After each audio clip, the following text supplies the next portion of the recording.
আমরা এই বিষয়গুলোকে অটোমেটিক সিস্টেম অর্থাৎ আমরা এমন অ্যাপস করব যেখান থেকে বদলির সম্ভাবনা কার কোথায় কিভাবে হতে পারে তদবিরবিহীন এবং তাদের রেজাল্টের উপর বেসড করে এই ধরনের একটা প্রস্তুতি আমার রয়েছে। আমি আমার প্রতিমন্ত্রীর সাথে আলোচনা করে আমরা দুজনে এই বিষয়গুলো আগাবো। তবে আমি আশ্বস্ত করতে পারছি যে এখন আর এই বাণিজ্যটা হবে না। যদি কোথাও হওয়ার সম্ভাবনা দেখেন, আপনারা তো কর্মী রয়েছেন, আমাদেরকে একটু ধরিয়ে দিবেন। যেভাবে বললেন যে 1 কোটি টাকা, আমি কিন্তু পত্রিকায় দেখিনি এমন কোনো স্টেটমেন্ট। দেখা উচিত ছিল, লেখা উচিত ছিল, লেখলে ভালো হতো।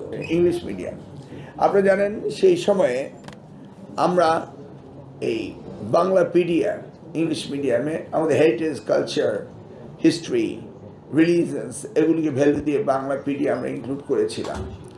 ওদেরকে আমরা রেগুলেটরিতে আনতে পারিনি মন্ত্রণালয়ে, সেই সময় এই উদ্যোগটা নেওয়া হয়নি। That was different story, but আমরা খানিকটা করেছি। এবার আমার সাথে প্রতিমন্ত্রীর কথা হয়েছে যে আমরা ইংলিশ মিডিয়াম স্কুলগুলো কিভাবে আমাদের রেগুলেটরি আন্ডারে আনা যায় সেই ব্যবস্থা আমাদের নিতেই হবে। কারণ আপনি যদি মনে করেন আজকে ইউনাইটেড স্টেটসে গিয়ে যে কোনো একটি স্কুল করবেন, ইটস নট পসিবল। যেটা হয়েছিল আমাদের সময় আমরা অ্যাডমিশনের ব্যাপারে বলেছিলাম নটরডেমও আমাদের রুলস অ্যান্ড রেগুলেশন ফলো করে তাদের অ্যাডমিশন দিতে হবে। Then they went to the High Court and they lost the case, as you remember. অতএব এটা গণপ্রজাতন্ত্রী বাংলাদেশ সরকার এবং এই শিক্ষা মন্ত্রণালয়ের অধীনস্থ প্রত্যেকটি স্কুল কলেজকে হতেই হবে, এর কোনো বিকল্প নেই। আইনত একই রাষ্ট্রে অন্য কোনো পদ্ধতি থাকে না, বাট পারমিসেবল যেটা সেটা আমাদের যে ক্যামব্রিজ রয়েছে, ব্রিটিশ কাউন্সিল রয়েছে, সেগুলি পারমিসেবল। বাট আমরা তাদের কীভাবে রেগুলেটরে আনা যায় সেই ব্যবস্থাটা আমরা আগামী দিনে করার জন্য উদ্যোগ নেব।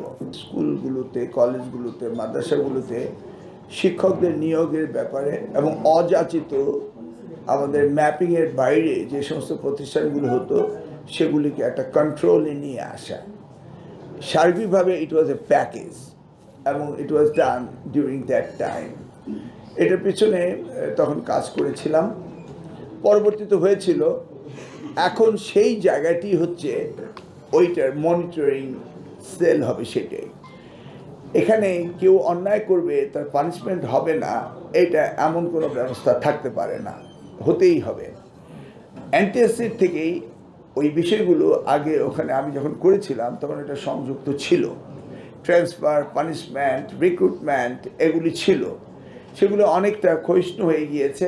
এখন আমরা আবার এটাকে রিভিউ করে আবারকে পুনরায় আমরা এটাকে অ্যাডাপ্ট করে নেব। স্কুলের বিষয়টা হচ্ছে পারমিশন নিয়ে স্কুল করতে হবে এবং গভর্নমেন্টে ধরুন একটি স্কুল আপনি করলেন, এটা ফায়ার এক্সিট আছে কি না, সেফটি সিকিউরিটি মেনটেন করা হয় কি না, এগুলি তো খুব স্বাভাবিক ব্যাপার, এগুলো দেখতেই হবে।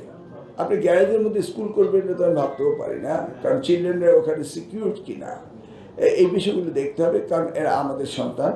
তো এতদিন যা হয়েছে আমরা সেগুলি জানি না, তবে এখন থেকে আমরা সেই বিষয়ে আমরা এগুলি নোট করে নিলাম।